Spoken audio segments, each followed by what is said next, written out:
tous, j'avais envie de vous faire un petit cas concret pour vous parler en fait de la peur de ne pas être à la hauteur du désir de l'autre, la peur du jugement de l'autre, la peur du regard de l'autre.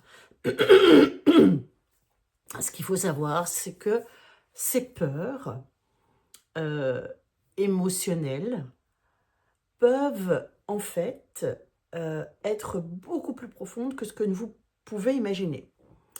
Euh, alors, quelques hypothèses sur ces peurs du jugement de l'autre, du regard de l'autre, de ne pas être à la hauteur du désir de l'autre. C'est en fait, on va trouver en fait un moment, un trauma inconscient, parce que je dis on va trouver, mais en réalité on ne le trouve pas, parce que en fait ça fait partie de notre petite enfance, et donc effectivement on est sur des traumas, des conséquences par rapport à notre enfance. Ça peut être une conséquence par rapport à une phrase que l'on a entendue en disant « Oh ma chérie, mais tu ne vas pas sortir comme ça ». Ou je te demande, on va chez tonton Louis, et surtout, Tata est très très pointilleuse, donc tu t'assieds et tu ne bouges pas. Donc en fait, les parents vont donner des ordres sur ce qu'on doit faire, ce qu'on ne doit pas faire. Et en fait, c'est comme si à l'intérieur de vous, ben en fait, ce que je suis, on ne l'accepte pas. Ce que je suis, je ne peux pas être qui je suis, sinon je ne plais pas à Tata, à tonton Louis.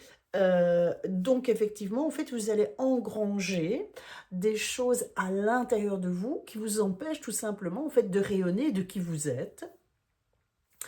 Et ces séquelles, ces phrases dites, sont engrangées comme des petites croyances limitantes, parfois même des gros traumas, qui vont faire que, en fait, quand je suis face à quelqu'un, par exemple à un supérieur, ou si je suis face à quelqu'un dont c'est la première fois en fait que je rencontre, ben, ce qui va se passer, c'est effectivement cette peur de ne pas être à la hauteur, comme si en fait papa et maman étaient encore derrière nous pour nous dire ce qu'on doit faire ou ce qu'on ne doit pas faire. Cette peur, en fait, je la fais très souvent, comme je dis, exploser en une séance, et je réaligne la personne à qui elle est et à sa profondeur, à son réalignement profond. Et ça change toute sa vie. Moi, j'ai eu même des personnes qui travaillaient dans des MLM qui avaient peur, par exemple, même d'aller déposer des petits échantillons, d'aller déposer des flyers. Tout simplement, le fait de parler et de demander, enfin,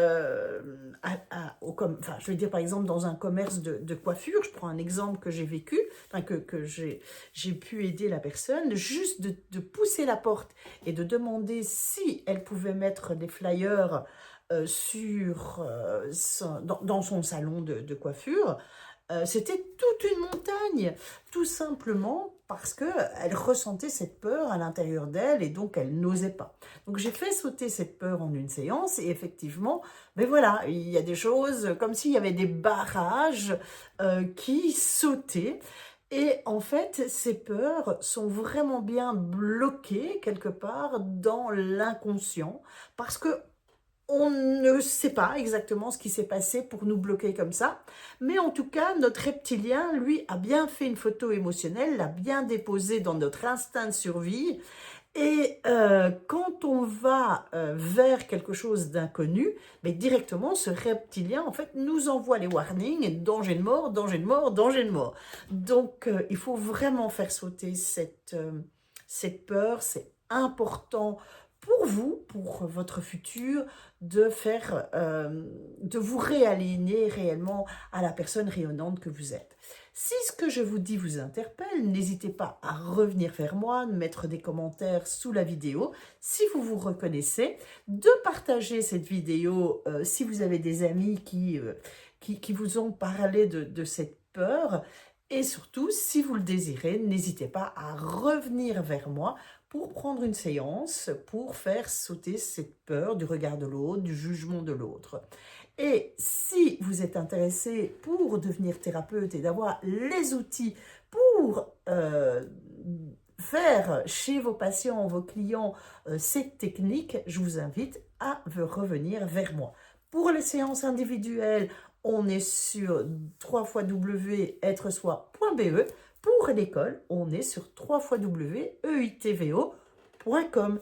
Voilà, c'était Cathy Jurzek pour les cas concrets du mardi.